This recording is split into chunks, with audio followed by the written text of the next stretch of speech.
going on, everybody? Welcome to another episode of the More Than Love podcast. I'm your host, Terry Duran. I got my man, Jay Bavo, with me. What's going on, Jay? Not much. Got an interesting topic for tonight. Looking forward to get into. Yeah, tonight we're going to be talking about the dating market. And I'm going to really just break down all the components of the dating market. Why things work the way that they work and why we have the kind of perspectives that we have on it. But before we get in deep and dive into that, I want to start off giving a shout out to Brother Soul Productions for the audio background music. So shout out to him for providing us with those tracks. But we like to start off the podcast with a segment that we call Terry's Top 3, where we highlight and elaborate on 3 of the most popular or controversial posts from my Instagram page at Terry Duran. So this week we're going to be starting off with a clip from Divorce Court with Judge Lynn, I think it's Judge Lynn Toler. Yeah, Judge Lynn Toler. So let's take a look to what she has to say. He gets angry too. He didn't, I one day came back from the beautician, just got my hair done, and I was about to go to work. Well, we got into an argument. He throws water on my hair. After, I just left the shop. How you gonna throw water on a black woman's hair? That's just wrong. I'm gonna tell you, she was literally trying to fight me. So what's a little splash, you know? Were you trying to fight him? Did you start hands on? No. Were you acting up and flailing about? I was doing a little pushing, but a little pushing. I had to go to work, so I wasn't trying to fight.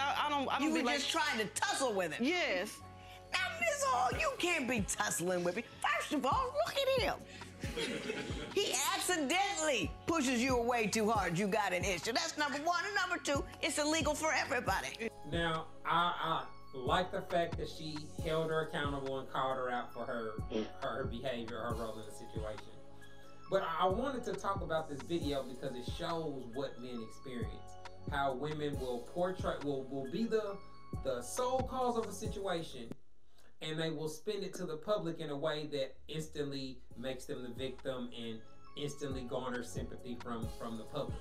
You know what I mean? And a lot of times men don't have the opportunity to be able to defend themselves or put the situation in context. You know, so she starts it off with the reaction, and completely ignores the fact that she's trying to fight this man, right?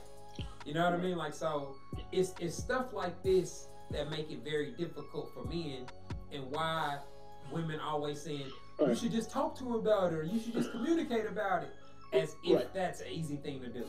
Exactly. I think in that situation, a lot of times, when women's in a situation like that, there's no talking or rationalizing. She's not trying to. A lot of times, she's not trying to rationalize. She's already angry, upset, acting out of emotion. And like you said, I do like the fact that Judge told she asked her, "Well, were you hitting him? Did you hit him first?" You know, she questioned the situation rather than just taking it. Of course, downplay it, just a little tussling. But see, this is a situation where a man gets viewed negatively, even if he didn't do anything. Like, he gave her plenty of benefit. He didn't hit her back. He didn't push her down. He didn't use his physicality on her like he could have. So even though he showed restraint and splashed some water on her, it gets taken as if he's in the wrong. Like, man. Right. But, you know, and in a lot of situations like this, you know, man does something like that, splash water, or tries to push her, listen, stop, don't hit me, whatever. And, you know, a woman calls the cops. You know, it's time. It's a lot of times the cops are going to jail. I was gonna say, a lot of times he's not even gonna get to tell his. They'll say, settle it in court. You know what I'm saying? Like, let the judge sort it out, or something to that effect, where it still costs you time, money, embarrassment, humiliation, frustration, etc. But this is the type of situation where he obviously failed the dating phase by getting with a woman that handles her altercations or disagreements in that way, right? Right. So it makes sense why they're getting divorced. But when these type of men don't really have a platform like mine, you know what I'm saying? Like, that's one of the reasons guys are so adamant about coming to my page, is because I really portray what they actually experience and show how the suggested way of handling things is almost always an epic fail from a male perspective. Right. You know, I mean, I think, and in a lot of these situations, these women know that the law favors them in these situations. Yeah. So they can get up in your face, push you, mush you, you know. yeah, I've been lied and- on. I've had and- women call the cops on me. He hit me. He Right. attacked me. All this type of stuff. Like you. Good. It's a very vulnerable situation for a man to be in dealing with a woman like that. Because he knows the moment he gets it back, she can call the cops. Oh, he hit me. Oh, And yeah, like I absolutely, said, absolutely. She's taken to jail, and they get her what he wants, a restraining order, whatever she wants in that situation, she can get. Yeah, I mean, it's a horrible situation for a man to be Yeah. in, and you Yeah, have it to absolutely ignore is. a lot of red flags to end up married to a woman like that. You know what I mean? Like she didn't just start acting that way. He had to excuse a lot of dysfunctional behavior in order to end up married to a woman like that. That is gonna try to fight you and attack you. Like that's not a healthy relationship in any way, shape, or form. Right. Now, And I think that when people are getting, married women like that, getting situations like that, it's usually based on superficial reasons. I don't Yeah. think it's really based on any kind of substance. I think that's out the window in that situation. yeah, I definitely agree. Let's keep it moving. The second post that I wanted to put up, this was actually a poll that I did on my page. So I put up the question or the scenario.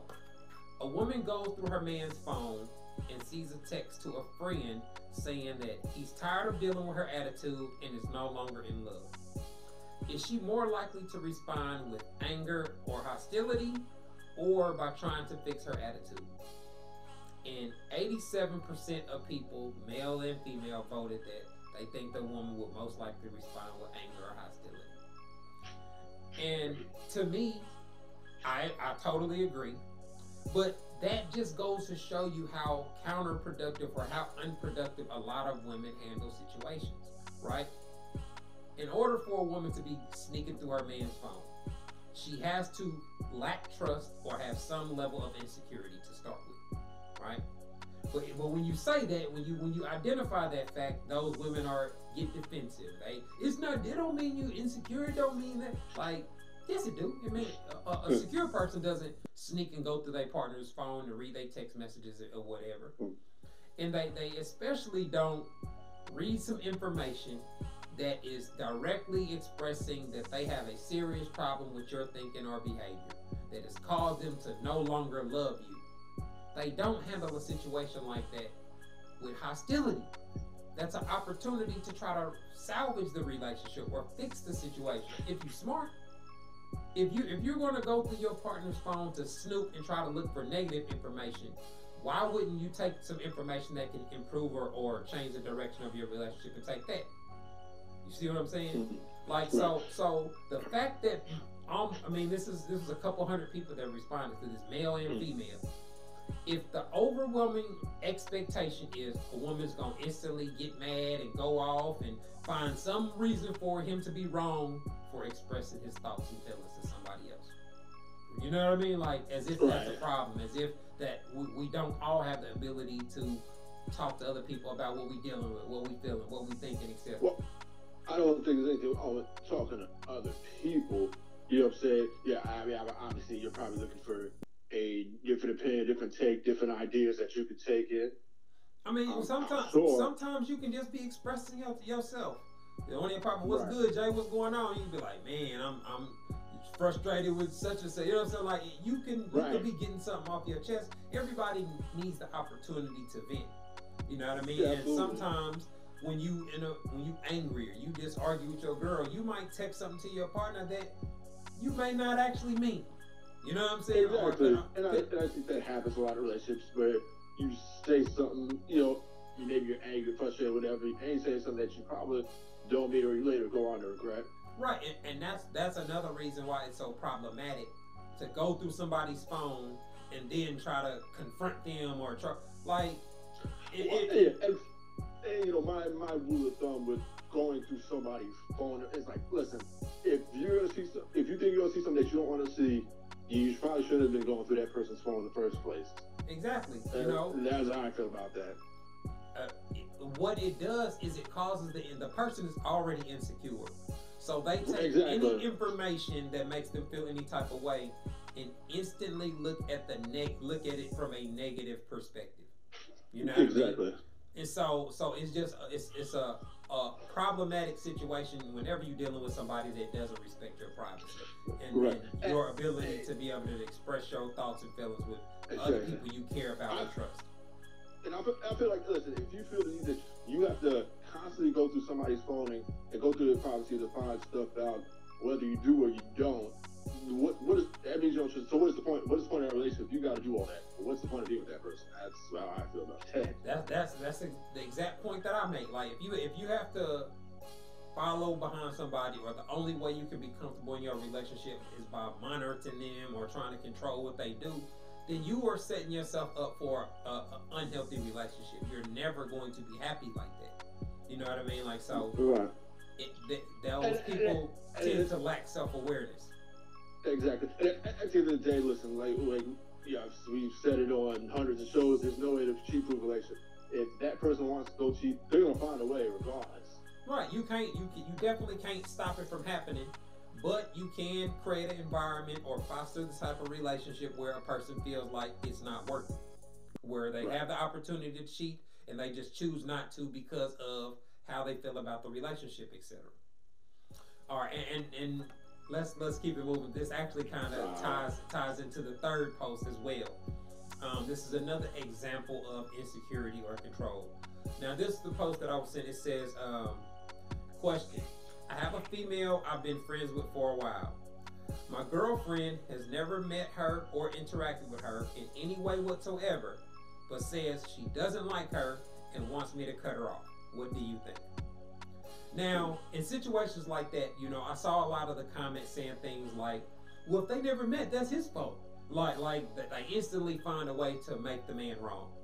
When we know for a fact that there are women where you can be like, hey, my friend's having a party, I want you to come. Man, fuck her, I ain't going to that bitch's party. Like a woman that I don't like somebody that they ain't never met.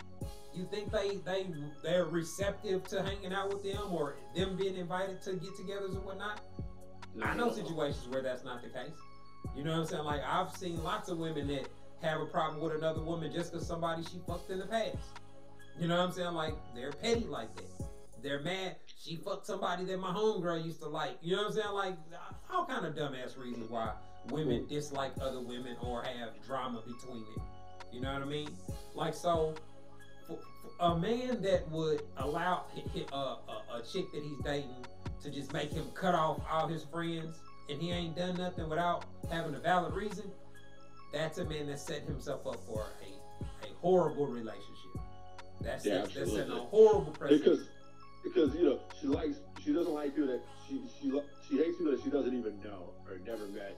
It's like, how do you know if you like a person or not? You just don't like them for obviously frivolous reasons. And you know what's funny about that though? Almost every situation where a woman wants a man to cut off a friendship or a relationship like that is because the woman's attractive and she's perceived to be a threat. Right. That's it. They never have these kind of issues with an ugly chick, with your fat ugly friend, with your fat ugly co-worker, the woman that they know is not your type. They only feel this way about attractive women that they feel threatened by. That's how you know it's insecurity. You know what I mean? Like, and it's so illogical because this day and age, shit, dudes can be cheating with their homie. You know what I mean? Right. Like, so it's not like doing that or eliminating that one woman cheat-proofs your relationship. That your man can hang out with any other person and get some head or give some head or do something that he ain't got no business doing. I mean, hell, you can do it with his coworker at lunchtime. There is no way to prevent a person from giving or receiving pleasure from another person if that's what they want to do. All you can do, you can influence their level of desire to do it, or their level, you know what I'm saying? It can increase or decrease based off what they experience in dating you. And so, but situations where you have somebody that's trying to dictate who you can interact with and who you can socialize with, that's one of the early stages of abusive relationships. So ladies, if you with a guy that's trying to, you can't hang with this person, you can't unfollow him, like that type of controlling behavior, that's usually one of the early stages that lead to an abusive or domestic violence type of relationship. And fellas, if you're dealing with that type of jealous, insecure, crazy type of chick, you setting yourself up for headaches in the future, because it's not gonna stop there. That's going to be the reaction every time she sees somebody that gives you a hug, shows you some love, is on your page, gave you a compliment. You know what I'm saying? Like anything that she perceives to be a threat is going to cause that type of trigger reaction. You know what I mean? Where she's trying to eliminate the threat. And if you wait till you married or you got kids by her, it's too late. You know what I'm saying? Like you already got the headache. You already got it. Yeah, I think this is this is just the makings of an unhealthy relationship here, because she's always gonna look for something wrong here. Yeah, and anything you do is gonna get flipped or used against you. You know what I mean? So it's always gonna be a problem because if you refuse, then it makes it seem like you got something to hide or you doing something wrong, when that may not be the case either. You know what I mean? But it's fair and it's reasonable for you to expect somebody to have a valid reason to ask you to do something like that. You know what I'm saying? Like somebody that's a genuine friend, somebody that you've been knowing for a while. If they ain't done nothing that disrespected your relationship, or you know, one of the things that I'm constantly talking about is how overused or how inaccurately used the word disrespect is.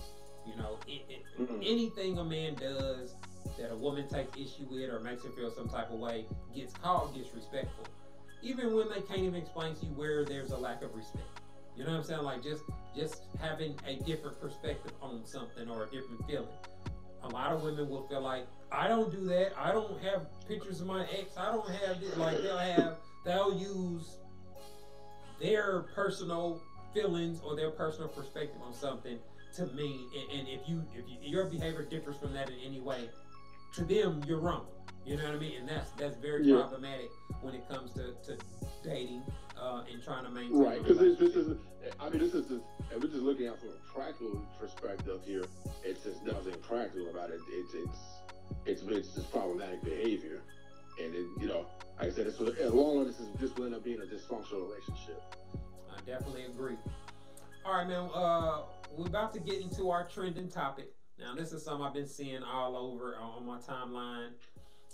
This is regarding R&B singer Omarion, his group member Little Fizz, and Omarion's baby mama April Jones. Now, I think they have 2 children together, but they've broken up, and Fizz and April are publicly dating. People have put 2 and 2 together that they've been fucking and etc.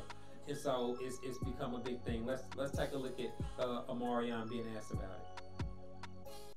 Being a daddy, though, you and April, cool co-parents and everything? Yeah. I mean, at the end of the day, good, bad, or indifferent, she's still the mother of my children. That's good, though, you say that. Well, because a lot of baby daddies are tricky. And yeah, I mean, people go through things, you know what I mean? And people have a difference in opinion, and, that's fine. And as far as her friendship, though, with Little Fizz, you cool with that? Doesn't bother you? She can do whatever she wants to do. She's a grown woman. But if she comes, she said that she's going to be going to the B2K concerts and stuff. I don't know about all of that. Is that too far? I don't know about all of that. Does she get the access backstage pass? I don't know about all of that. All right, now, I got to give props to Omarion. He handled that like a grown-up. You know what I'm saying? Like, he wasn't all emotional. He wasn't threatening what he's going to do to Little Fizz and all this. He seems like he's come to the realization that no man can control what a woman does with her body. Right. Yeah, that was definitely well paid. And, because you have a lot of dudes that get kind of emotional when it comes to stuff like that. And I think, it was somewhat of the point of that interview asking him to get him kind of a bit, riled up and say, yeah, fuck little Fizz and fuck her, she messed with him. This, that, and a lot of people, though, would, a lot of women really, really take offense to that, and they really react negatively or whatnot. Now, obviously, I think that that's going to impact Omarion's relationship with Fizz, because you can't look at the dude with the same level of respect you had before, but that don't mean that you got to be mad or you got to be, handle it in a hostile way. You know what I mean? Like, any man that has been dealt with multiple women, you gonna see her involved with other people. You know what I mean? Like, so you got to be able to just take it like a man and let her do her thing. Now, for it to be one of your group members and somebody you've known since childhood, you know what I'm saying? Like, it had to at least hurt when he first found out about it. You know what I mean? Right. Because that's man, it's one thing for one of my homies to fuck a chick that I used to fuck with on the side. One of my olds, you know what I'm saying? Like a chick that I was just kicking with. What it was that you just, you had a little flame. But way back when. It's different when you was in a serious, significant, like that's the mother, you got 2 kids with the chick. You know what I'm saying? Like, so out of all the chicks you could have fucked Little Fizz, you had to go to Omarion's baby mama. You know what I'm saying? Like, so from what I've experienced with dudes like that like dudes that do snake shit like that, it's usually some kind of jealousy or some kind of feeling they have towards the dude that make them feel like, yeah, I took your girl, or she chose me over you. Like, they view it as it gives them some type of win over the other guy. You know what I mean? Right. At least that's what I've experienced. But I think some women do that out of spite too. It will fuck somebody that you know. Because of the assumption that you're gonna be ready to fight and you're gonna be hurt over it. Exactly. You know, like that's another one of those situations where they expect you to react how they would react in that situation. You leave a chick and then you start fucking her homegirl. She's cutting off you and she hate her girl and the whole nine. You know what I mean? Like, it's rare for you to be like, for you to see a chick and you be fucking her friend and she's just perfectly cool with it or not tripping. You know, I've had situations like that where I was hollering at a chick and it didn't work out and she left me, stopped fucking with me and ended up fucking my best friend. You know what I'm saying? Like, but it's cool. We laugh about the shit. You know what I'm saying? Like, we fucked some of the same chicks. You know what I'm saying? Like, so it wasn't no big deal. It wasn't like my baby mama or nothing. You know what I'm saying? Like, so that's a real touchy situation that most people wouldn't handle as maturely as he did. So big shout out to Marion for not getting in your feelings and handling this. You know, like, because you would have made yourself look like a super lame if you was tripping over Little Fizz and your ex. Right, yeah, no, that was very well handled. But I did see little Joe Budden had gave a comment, like he said, man, nobody is something to the effect of like nobody's giving Omarion enough credit, because if that was it, like something like he wouldn't have been able to do it. But Joe Budden, you know, is a hothead. You know what I'm saying? Like, yeah, exactly. Personality. So I would imagine there are a lot of people that feel differently about it. You know what I'm saying? Yeah, like I said, there's a lot of men that they ain't gonna handle it too well or get emotional over the situation. Yeah, but it's not gonna do nothing. You know what I'm saying? Like, well, I guess I always learn like situations that I was in, like when I was younger, where it's a dude mad you fucking his ex or you fucking a chick he loved or something, and I'm like, man, you ain't stopping her from sucking my dick, man. She just telling me about your lame ass and showing me your text and shit. You know what I'm saying? Like, so right. To me, what I've seen, like, it don't change shit. Like, him threatening me ain't stopping the show. You know what I mean? Like, so that ain't the route to go, especially if you're a celebrity. Like, that's just gonna make you look stupid. You know what I mean? Like, because you can't control what she does, which leads back to the first thing that I said. Omarion came to the conclusion that you cannot control what a woman does with her body. And the sooner guys realize that, the better off they'll be. You know what I mean? Like, you can't control what a woman does. You can't control who she give her time, attention, and pussy to. You know, and that's very real. Once you understand that, the way you move and the way you handle your interaction with women will be different. Let's get the ball rolling. We have a real interesting topic tonight. We're gonna take a quick break. When we come back from the break, we'll get into tonight's topic, the dating market, and we'll break it down piece by piece. You're listening to the More Than Love podcast. We'll be back momentarily. You have everything it takes to become an effective dater. I've simplified the entire process for you. All you need to do is make some adjustments to your approach to learn how you're supposed to date by downloading the Terry Duran Dating Compatibility Guide. It's available for only $1.50 exclusively at TerryDuranBooks.com.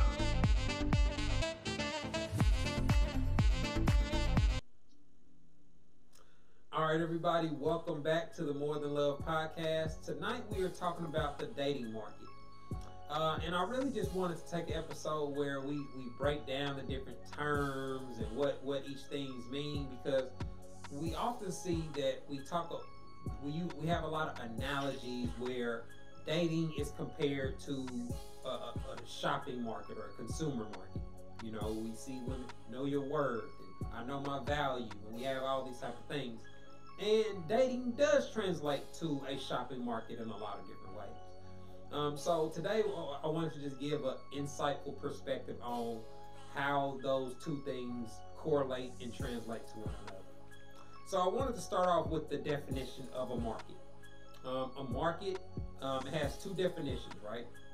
A regular gathering of people for the purchase and sale of provisions, livestock, and other commodities.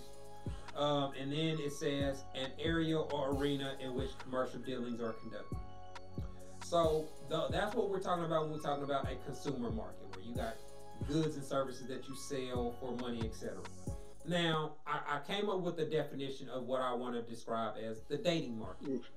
And so the definition that I came up with is the environment where a person's potential dating partners and dating competition exist and interact with one another. I thought that was, vague enough to where it encapsulates everything that goes along with dating. Now, the word dating itself is very broad and has a couple people use it in a couple different contexts. So when I say dating, I'm not talking about a committed relationship. That would be exclusive dating for your boyfriend, girlfriend. When I use the word dating, I'm talking about people agreeing to meet at a specific date and time on a regular basis with someone that they have a romantic interest in, right? So it's pretty vague. You have different categories. You have casual dating or you have exclusive dating. But just to break it down so that we're all on the same page, right? But when we're talking about the dating market, what are the things that a person can do to make themselves more desirable or less desirable, increase their chances of success, or make it almost virtually impossible for them to succeed? You have to be able to put that in perspective to be able to really make sense of what's going on today and why women seem to be so frustrated with the dating market. And that's really the logic behind today's episode. I also wanted to break down, I found a post online that broke down 6 characteristics of a market economy. And so I wanted to talk about those things and relate how that translates to dating. So it says private property. Most goods and services are privately owned. The way that translates to dating is everybody gets to make their own individual dating decisions. You get to make the choices that are best for you. And so if you have dating strategies that fuck over you, you're hurting yourself. You're doing a disservice to yourself. And so that's why I spend so much time trying to talk about dating strategies and the ways that you can improve your dating experiences. Freedom of choice. Owners are free to produce, sell, and purchase goods and services in a competitive market. Well, when it comes to dating, people have the ability to spend their time with who they want, shoot their shot at who they want, and fuck who they want. So you have free reign to do what you want with your body and what you want to do behind closed doors, right? Motive of self-interest. Well, everybody, when it comes to dating, you're trying to focus on what your dating goals are. What is your objective? What are the things that you would like to happen? Happens to be that most women lean towards committed relationship. Most guys lean towards consistent time, attention, and sex. You know what I mean? Like, so males and females in general have different relationship goals or dating goals, but that doesn't, it's still about your own self-interest. I'm gonna make the choices that work best for me. I'm not gonna intentionally try to hurt other people's feelings, but if that hurts your feelings or bothers you, that's a you problem. That's how most people approach dating. They don't really care how their dating decisions impacts someone else. The next thing, competition. competition is very real when it comes to dating, especially if you are dating someone that is highly desired, that's gonna have other people shooting their shot or wishing they were in your position, wishing they could be with that person. That forces you to make sure you're doing what you're supposed to be doing in a relationship, because relationships are fluid. They can end at any time. And so if you're not living up to the expectations of your partner, you're going to have conflicts, and the likelihood of the relationship failing significantly increase.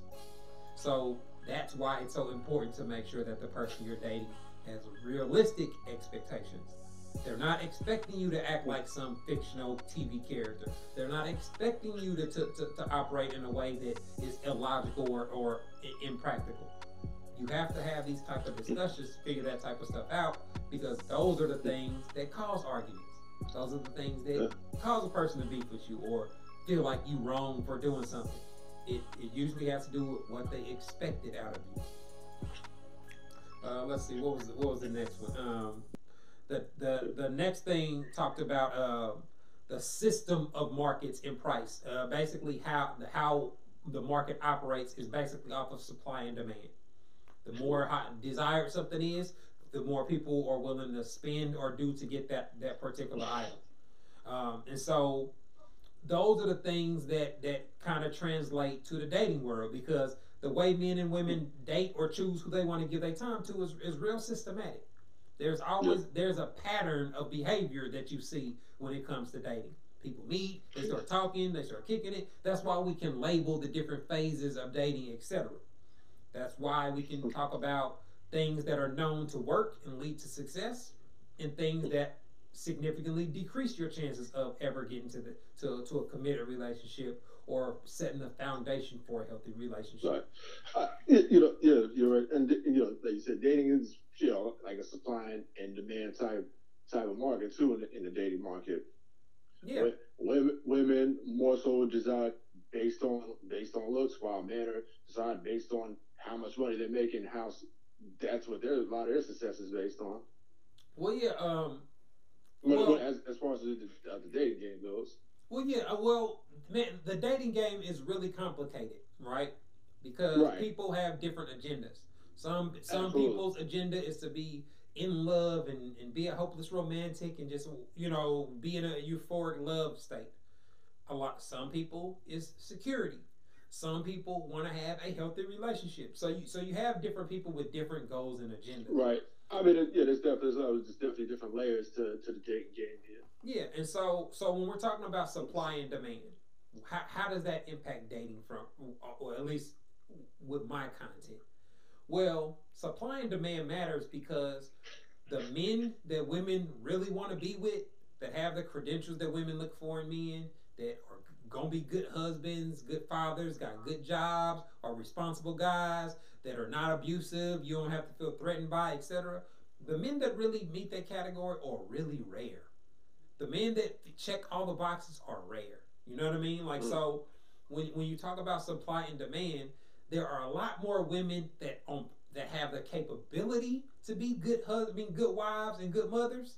A lot of them, the thing that's preventing them from being perceived as those things from a male perspective is their thinking and their decision making and their expectations for dating and relationships.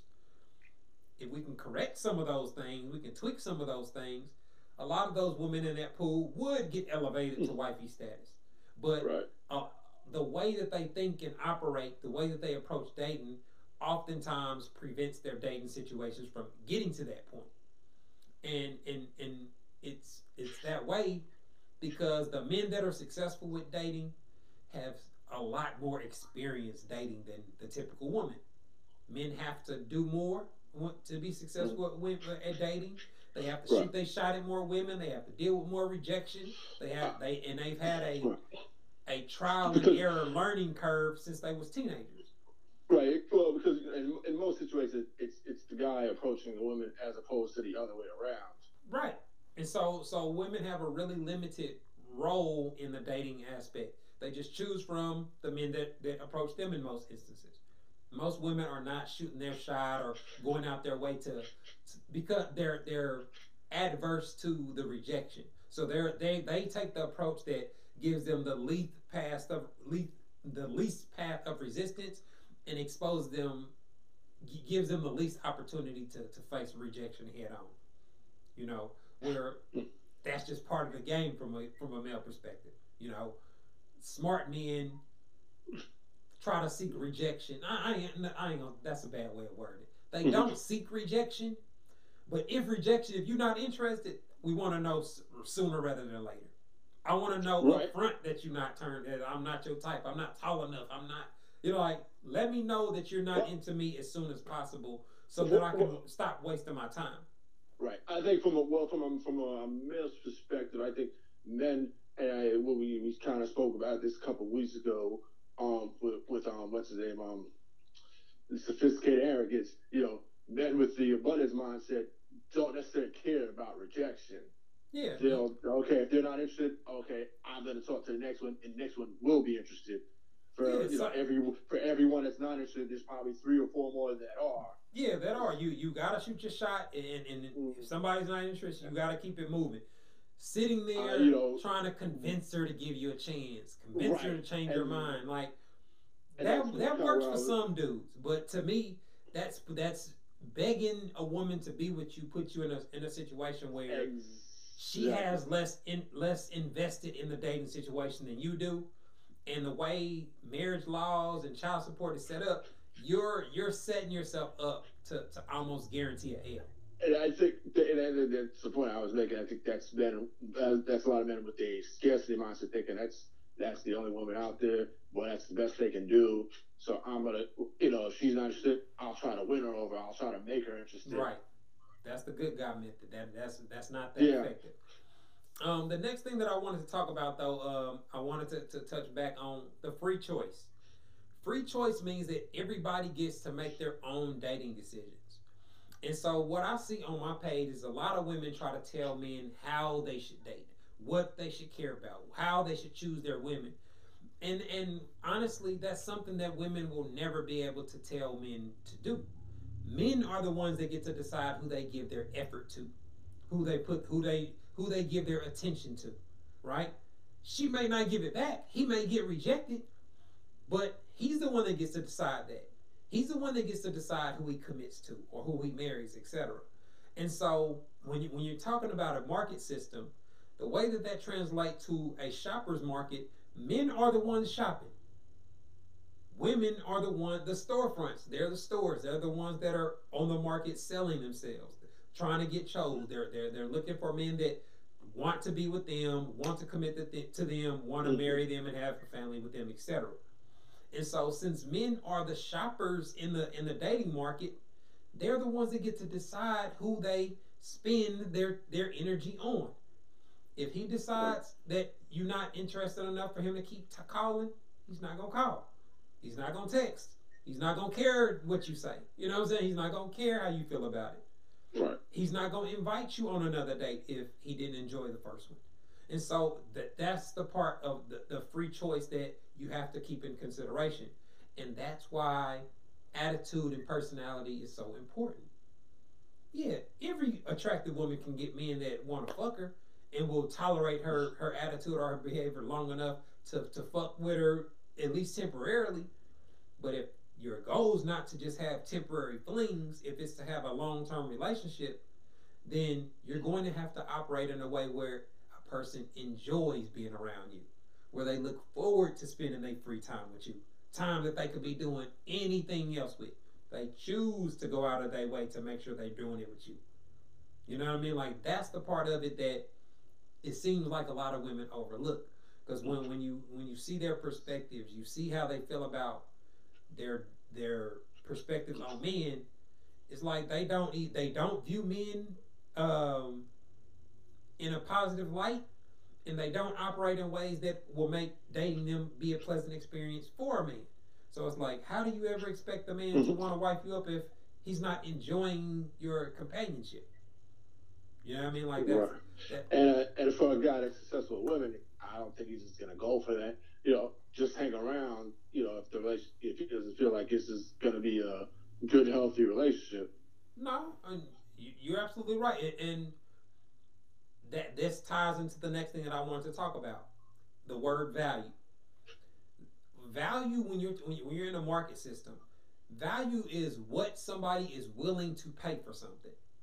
How much is something on the open market? However much somebody's willing to spend on it, right?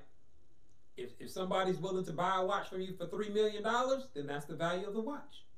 You know what I mean? Like, so and it's the same way for dating.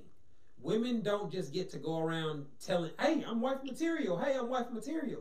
It's up to the men that are shopping for girlfriends and wives to figure out if they feel like you're worth their energy, if you're worth their time, if you're worth their resources. You can't tell him that.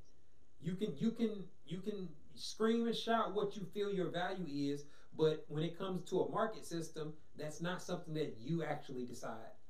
You can feel that you're worth that, or I deserve this and that, all that, but that does not mean that the men in your dating pool are going to agree. And that seems to be like the biggest imbalance where it comes to women. Like, the way that they view themselves is often very different than the men that they would want to be with view them. You know what I mean? And I think that could be a real harsh reality for a lot of women. Yep. And well, that's yeah, not to, absolutely. Because I think what a lot of women tend to overvalue themselves. yeah, but whenever I put that on my page, a lot of women get offended by that, and a woman can never overvalue herself. Like, they say things like that, and it's like, man, right? Yes, you can. Like, anybody can overvalue themselves. Anybody can think more of themselves than they actually are. You know what I mean? Like, that's why self-awareness is a thing. You have to be able to accurately assess how other people are perceiving your value to be. And a lot of these women, yeah, dudes be in their comments, be in their DMs, want to kick it with them, but they don't see them as long-term options. They don't see them as the type of women that they want to build a life with. And I think that's what frustrates a lot of women. That they get frustrated that the men that they date either choose to stop fucking with them after a while, or never don't see them as somebody that they want to commit to. And part of that is his own goals or how he feels about committed relationships, but a large part of that is what he's experiencing with the women he's dating. Men that have a great experience with a woman where they start spending every day together and spending the night at each other's house every night, he's a lot more likely to get in a committed relationship because he's experiencing mostly pleasant things. It's very simple. A dude that's getting in an argument with a chick every day, you would think the smart dude would cut her off, but usually, when you get these kind of dysfunctional situations, it's usually out of necessity. Right. He deal with attitude because she got a car and he don't. She got a career, you know what I'm saying? She got an apartment and he don't, or some type of situation like that where he's not as desired on the market as the other guys are. You know what I mean? Like, so he can't be as picky. He doesn't have as much shopping power in the dating market. And that's the part of it that makes it, from a male perspective, a man that even remotely has his act together, decent job, decent personality, average to above average looks, ain't got to be in the best shape, ain't got to have nothing spectacular about him.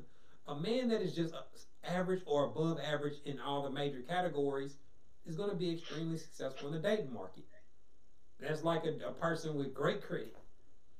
Person with great credit can be at a job that only make 40, 50 grand and still be living extremely comfortable because they have the ability to take care of all their needs on the dating market.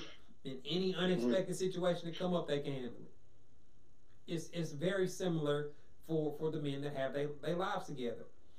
And so for women, in order to navigate the dating market and have more success, you have to have a realistic perspective and an accurate perspective on what these terms mean, so that you're not just throwing them around and using them out of context. Right. So I mean, hopefully, from the dating market, hopefully, you can take heed, everything, apply this to your everyday, dating life. Yeah, I mean, it's really, there are a lot of parallels that come with shopping, but if you apply normal branding techniques that companies use, what makes them a person want like a certain brand? What makes them loyal to a certain brand? What makes them choose, nah, I'll spend the extra money to get this brand over this brand? It's the same way over dating. What makes a man choose to spend his time with you? A man that got options, that can have multiple women. It's the same way if you're dating a chick that got several dudes in her DMs. What's making her choose to spend her time with you? What's making her prefer to go on dates with you or spend her time with you? It's the same type of thing. So having an accurate perspective on what works and what doesn't in the dating market should help those out there that are struggling improve their dating situations. So again, looks like we're up against the clock. We're gonna be wrapping it up. Another shout out to Brother Soul Productions for the audio production. Definitely appreciate the love. Shout out to you, Jay, for linking up so we can get this done.